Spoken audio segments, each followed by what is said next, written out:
Study IQ IAS, आपका selection हमारा mission.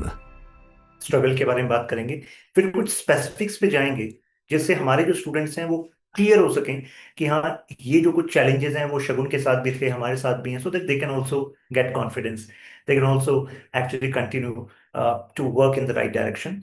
फिर उसी में हम स्पेसिफिक जाएंगे कि सब्जेक्ट वाइज क्या स्ट्रेटेजी थी आपकी। ठीक है, तो this how we are going to have conversation. तो स्टार्ट करते हैं आपकी शुरुआत से। तो बताएंगे कहाँ से आप बिलोंग करते हैं, कैसे आपने यूपीएससी के बारे में सोचा। जी सर। सर मैं हापुड़ उत्तर प्रदेश से बिलोंग करता हूँ sir. But my father was in Indian air force, so उस वजह से मैं रहा काफी कम एंड ट्रांसफरेबल पोस्टिंग की वजह से काफी जगह जगह पोस्टिंग रही और मेरी एजुकेशन केंद्रीय विद्यालय से हुई। And I pass my class 12 from Kendriya Vidyalaya Barrackpore. And sir it was in class 12 कि I was a hardcore NDA aspirant और मुझे एनडीए में जाना था। But I was able to crack the written exam, but I failed in SSB. तो वो एक धक्का था। और फिर मेरा दोबारा कभी एनडीए और एसएसबी देने का मन नहीं करा। और तब एक डिसीजन लेना था क्लास 12 के बाद कि क्या कैरियर चूज कर सकते हैं। तो सोचा कि civil services is one thing which I can give. तो उस वक्त मेरे को बिल्कुल आइडिया नहीं था कि क्या होता है सिविल सर्विसेज या किस तरीके से कर सकते हैं। एंड देन मैंने फिर बैचलर ऑफ साइंस ज्वाइन किया। 12th क्लास में ठीक ठाक परसेंटेज होने की वजह से I got into Saint Stephen's College of University of Delhi. वहाँ से मैंने बैचलर ऑफ साइंसेज कंप्लीट की 2019 में with physics chemistry and maths as my subjects. फिर बट सोशियोलॉजी मैंने ऑप्शनल लिया। मेरे को लगा वो ज्यादा स्कोरिंग हो सकता है, ज्यादा optional on a easier side है if we compare to optionals of science. And I started my journey from 2020. 2020 was my first attempt, and this was my fifth attempt. After failing in three mains consecutively, 2020, 2021, and 2022, I started thinking about Plan B. Then I did my master's in sociology from Delhi School of Economics, University of Delhi.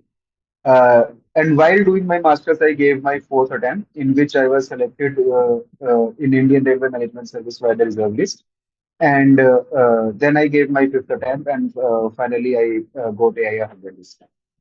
तो आपने 12th में सोचा था uniform चाहिए और finally अब uniform मिलने वाली हाँ सर, है। यूनिफॉर्म का कलर बदल गया बट मिलने वाला है। सो शगुन आईपीएस बनने वाले हैं, क्लियर कट है अब। Many congratulation there.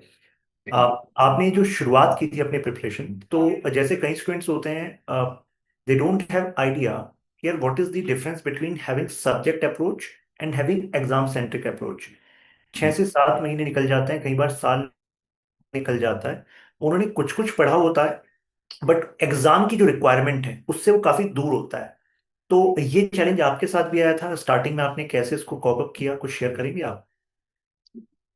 Ji sir, ये चैलेंज बिल्कुल आया था कि सब्जेक्ट्स पता है कि क्या क्या पढ़ने हैं, बट हाँ। किस सब्जेक्ट को कितना डेप्थ में, किसको कितना हम्म। टाइम देना, इन सब चीजों की इन सब नॉलेज, इस सब नॉलेज की कमी थी।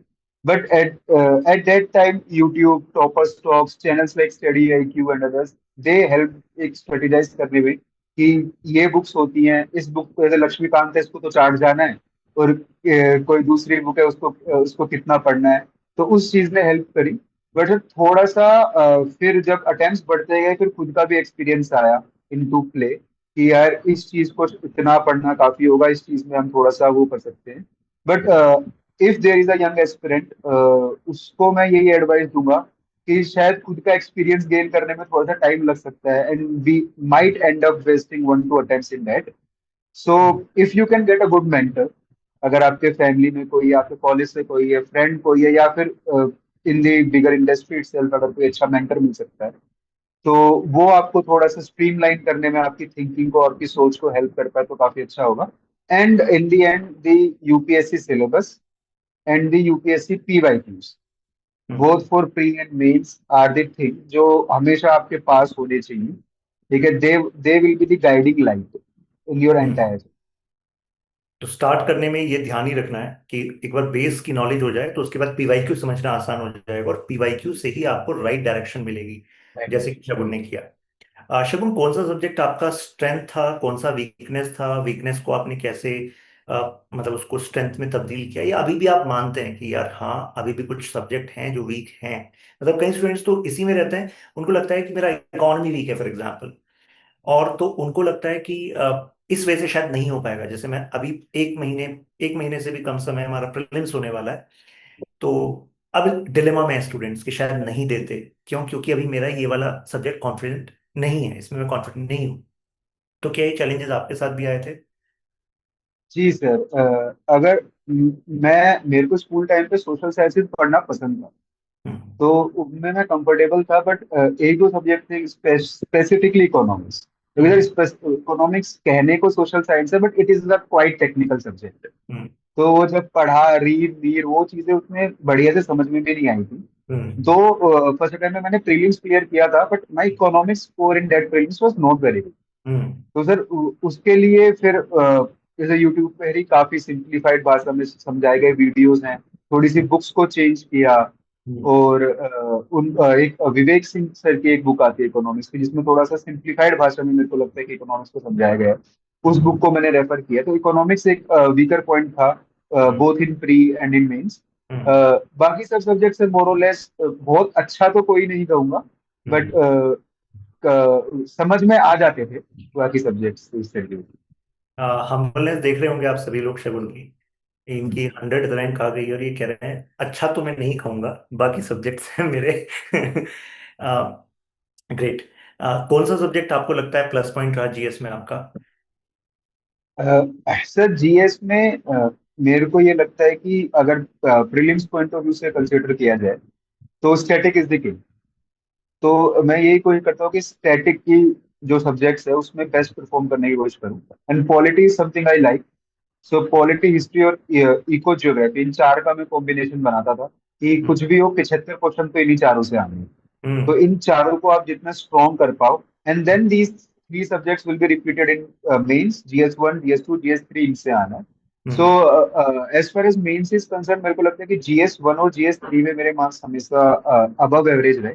तो दे हम्म। आर द सब्जेक्ट जिनमें मार्किंग काफी स्ट्रिक्ट होती है, पिछले हम्म। 2-3 साल से ये देखा गया है, बट हम्म। फिर भी अबव एवरेज रहे। और in prelims also these four subject, the static portion I would say was my strength. Polity, GS paper 2, polity and IR. ये सर पॉलिटी एंड आईआर एक ऐसी चीज है सर, मुझे पढ़ना भी काफी पसंद है उसको। हम्म। सो अगर आप उसकी स्टैटिक में स्ट्रांग हो, hmm. And there are 15 questions that are from polity in prelims, you will get those 14 right, और maybe 15 out of 15 right. So hmm. Polity is the subject, और आईआर उससे अगर हम कंबाइन कर दे, maths ले आए, so it will become 20 to 25 questions, a huge chunk of prelims from PSIR, what we call as PSIR. So वो बिल्कुल सही हो सकता है। तो अगर और हम पॉलिटी पे ध्यान दें, और and again whole of paper 2 hmm. In mains. So hmm. The end एक और बात है, मैं एक्सपीरियंस को बता जाऊंगा कि 2-3 सालों से पेपर 2 की मार्किंग बहुत अच्छी हो रही है। हम्म। People are getting 130 plus in GS paper 2. So hmm. if you make PSIR a strong point, you are going to get good marks in pre as well as in mains. So hmm. that thing didn't. ये advantages है। और S A का तैयारी आपने कैसा किया, कैसे किया? Yes, yes, sir. I think last 2-3 attempts, one of the weakest link hmm. in my mains was my essay. Hmm. And in my first mains, I got a good score in essay, which was 135. But it came as low as 83 in my third attempt, and in my fourth attempt, it was 90. Hopefully, it attempt पे improve हुआ होगा। तो sir essay के लिए the thing I would say is to the aspirants, read newspapers daily, but don't make your thinking process too complex in nature. Hmm. You have to write multi-dimensional things. You have to write many things. You have to write quotes and poems, but don't write them in a complex manner. Keep them as simple as possible, कि वो चीज जब कोई third person आपका ऐसे पढ़े, आपके thoughts बहुत आसानी से उसके उसको कन्वे हो जाए। और सर इसमें मैं बोलूंगा कि कुछ एडिटोरियल राइटर्स होते हैं जो कि बहुत प्यारे एडिटोरियल्स लिखते हैं, हम्म। जैसे सी राजा मोहन, हम्म। जो आईआर पे लिखते हैं इंडियन एक्सप्रेस में, या फिर राम माधव है, उनका काफी एक डेली कॉलम आता है। तो वो जो चीज सोच रहे हैं वो इस तरीके से वर्ड्स पे लिखते हैं कि हम तक वो चीज बहुत आराम से पहुंच जाती है। हम्म। तो उसी तरह का हमको एक ऐसे लिखने की कोशिश करनी चाहिए। तो ऐसे इज नॉट अ थिंग जिसमें मैं एक्सपर्ट हूँ, आई होप कि इस बार 10-20 नंबर इंप्रूव हुए होंगे ऐसे में। तो अगर वो इम्प्रूव हुए हैं तो इट इज ओनली बिकॉज कि मैंने एक कॉम्प्लेक्स की जगह एक सिंपल ऐसे लिखने की कोशिश कर रहा हम्म, ये आपने बहुत सही बात कही, कॉम्प्लेक्स की जगह सिंपल, जिसमें फ्लेयर हो, फ्लो हो अच्छा, जी, और डायमेंशंस क्लियरली विजिबल हो, जैसे पता लगे कि क्लियर विजिबल। डायमेंशंस आप सोचते हो। एग्जामिनर को ये लगे कि इसके दिमाग में तो कचड़ा नहीं बन गया, तो दिमाग साफ, क्लियर दिमाग, and clarity of the paper सही बात है, because clarity inside is clarity outside, वही दिखती है हमारी आउटसाइड। जी क्यूसीएबी में। और आंसर राइटिंग आपने कब से शुरू की थी? एक ये डिलेमा रहता है स्टूडेंट। जी सर, सर आंसर राइटिंग एक बार आप सिलेबस को पूरा अच्छे से पढ़ लें, साइड बाय साइड पीवाईक्यूज रखें, ठीक है। और जब आप चीज को पढ़े, उन पीवाईक्यूज को देखें, थोड़ा सा उन पीवाईक्यूज को ब्रेन स्टॉर्म करें, और साथ में न्यूज़पेपर चलते ही रहता है। बट हम्म। जब हम फर्स्ट रीडिंग कर रहे हैं, मेरे ख्याल से उस वक्त तुरंत हम आंसर राइटिंग नहीं कर सकते, हम्म। क्योंकि बेशक हम लिख रहे हैं एक सोसाइटी का आंसर, बट हम एक पॉलिटिकल एस्पेक्ट भी घुसा सकते हैं, हम वुमेन एम्पावरमेंट भी घुसा सकते हैं, हम जियोग्राफिकल, इकोनॉमिक, हम हर तरह का एस्पेक्ट घुसा सकते हैं। तो हम्म। जब तक हम सारे जीएस के सिलेबस को एटलीस्ट एक बार गो थ्रू नहीं कर लेते, हम हम्म। किसी भी जीएस का आंसर नहीं लिख सकते। सही तो कहा। एक एक बार सारे जीएस का अगर हम सिलेबस कर लें, हम्म। पीवाईक्यूज को, कुछ पीवाईक्यूज को पिक एंड चूज करके ब्रेनस्टॉर्मिंग कर ले, फिर हम्म। हम खुद से अपनी आंसर राइटिंग प्रैक्टिस कर सकते हैं। पहले टाइम लगेगा, पहले हम टाइम को रिड्यूस करें, हम्म। फिर अपनी कंटेंट, क्वालिटी, प्रेजेंटेशन, इन सबको बढ़ाएं। फर्स्ट स्टेप यही है कि पहले वो सीख लें चीजों को, अंडरस्टैंड दीज थिंग्स, उसके बाद वो एनालिसिस, इंटरलिंकेज बाद में बनता है। और जैसे कि जीएस जी, पेपर 1 में भी आप क्वेश्चन देखो, जीएस पेपर 3 में भी वो भी डायनेमिक, मतलब ऐसे क्वेश्चंस आ रहे हैं, मल्टी डिसिप्लिनरी अप्रोच वो आपकी देखना चाहते हैं, बिल्कुल बिल्कुल सर। कन्वेंशनल नोट से नहीं होंगे, कितने सारे क्वेश्चंस तो नहीं, ऐसे हैं। तो उसमें यही बिल्कुल। अप्रोच रिक्वायर्ड है, interlinkage, one subject interlink to other. बिल्कुल अदर सही बात सब्जेक्ट। है। इंटरव्यू का एक्सपीरियंस कैसा रहा आपका?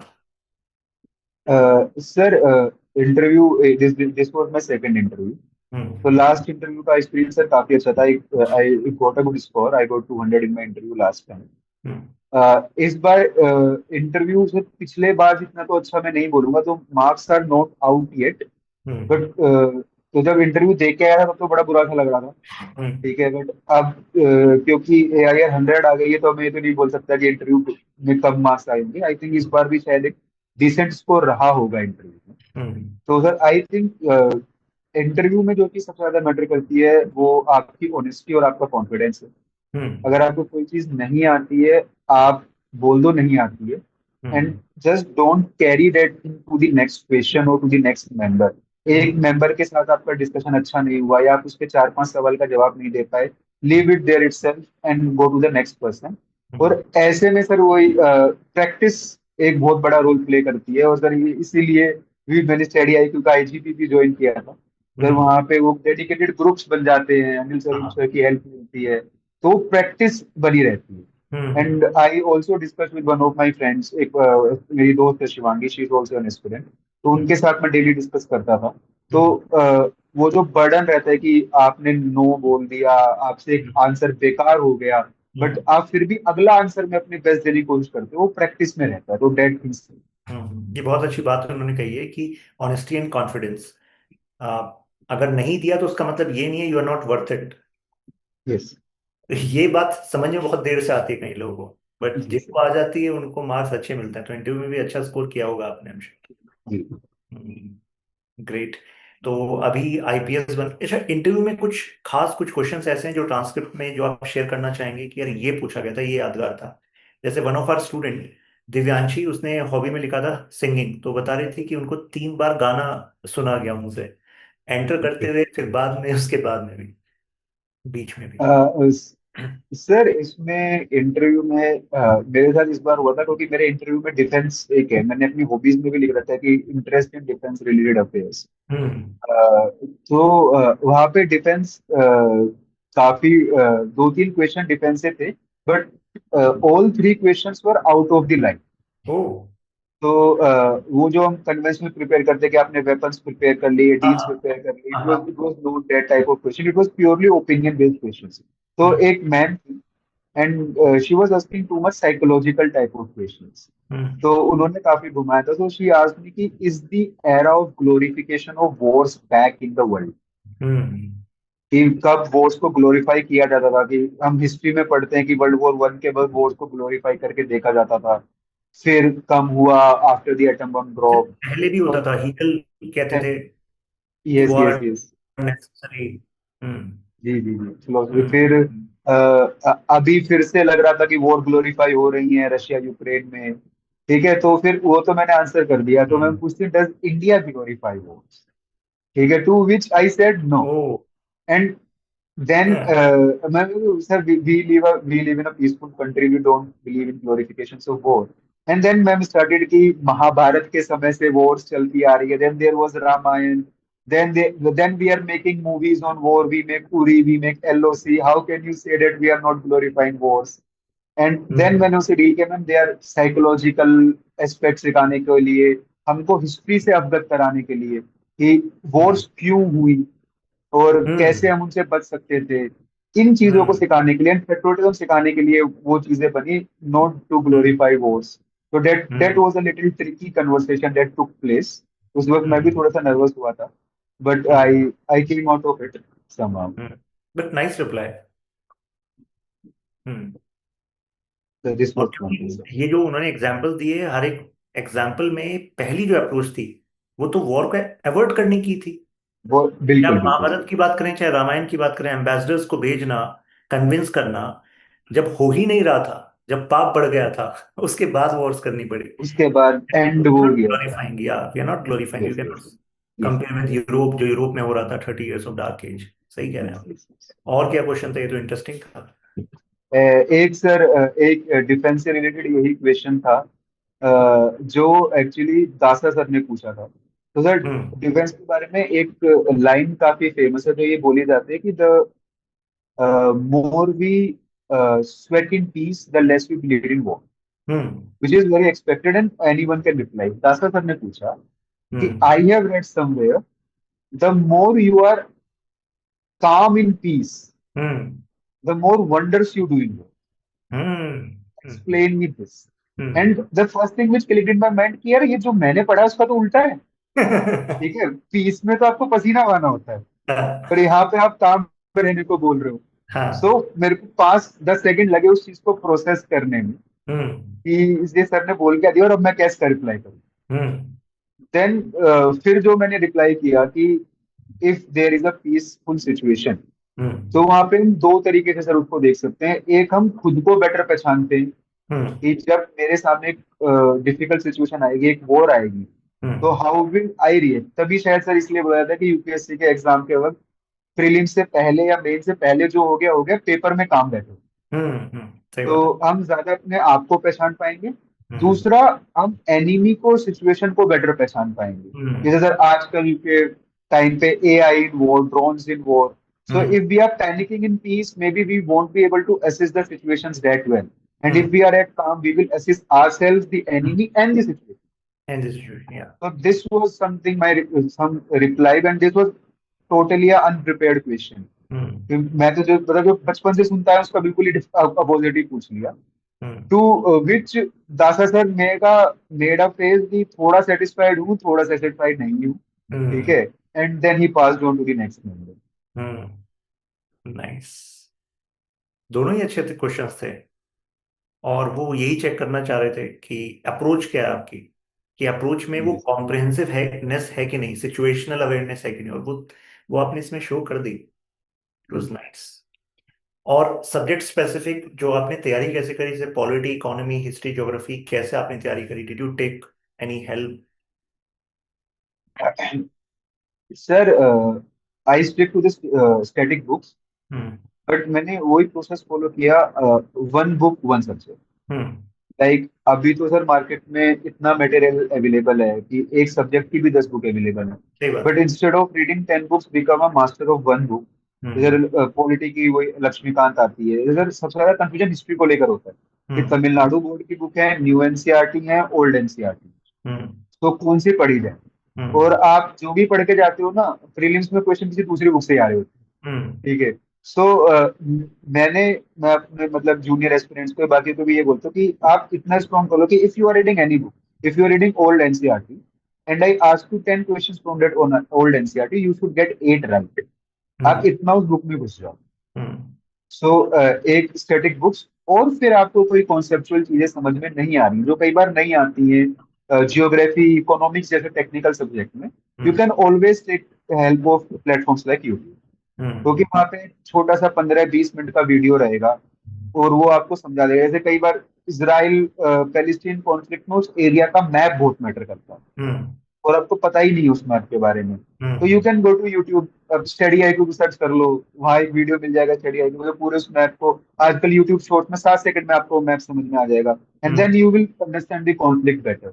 हम्म So stick to one source, hmm and if you are running doubt, you can go to YouTube and other sources to clear your doubt. और उस सोर्स को बार बार रिवाइज करते रहो, become perfect in that source. So this was my strategy to go for study subject. History में sir it was old NCERTs. Hmm Geography में it was 11-12 की new NCERTs.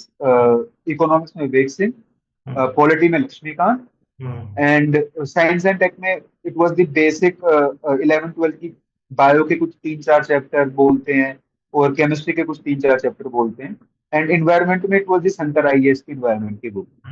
So these were the basic books that I covered, और उसके ऊपर से sir current affairs by Indian express newspaper में चली। Great. आप एक ट्रेंड देखने को मिल रहा है, कितने सारे टॉपर्स जो मिल रहे हैं अभी, तो बता रहे हैं जैसे ऑनलाइन वो क्लासेस लेते थे किसी बैच के स्टूडेंट, तो वो भी बता रहे हैं कि apart from this we were also referring to the YouTube videos as one of the important source. एक तो होता था कि हम टोटली। क्या देख लिया, लेकिन वो उसको एक बेस मान रहे हैं, क्योंकि कितने सारे जो क्वेश्चंस यूपीएससी पूछ रही है उसमें इंटरलिंकेज वाले पूछ रही है, dynamic part, the kind of dynamic part is also shifting. तो good yes sir. Studies are available on YouTube which may not be covered in your notes.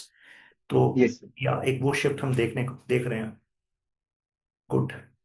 So that's all from my end Shagun right now. Thank you sir. और many many congratulations, और जब भी आप यहाँ पर आएंगे so just give us some time, would like to yes sir, sure. Facilitate, वैसे भी टीम रीच आउट करेगी आपको, और जी फिर सर। मिलते हैं आपसे।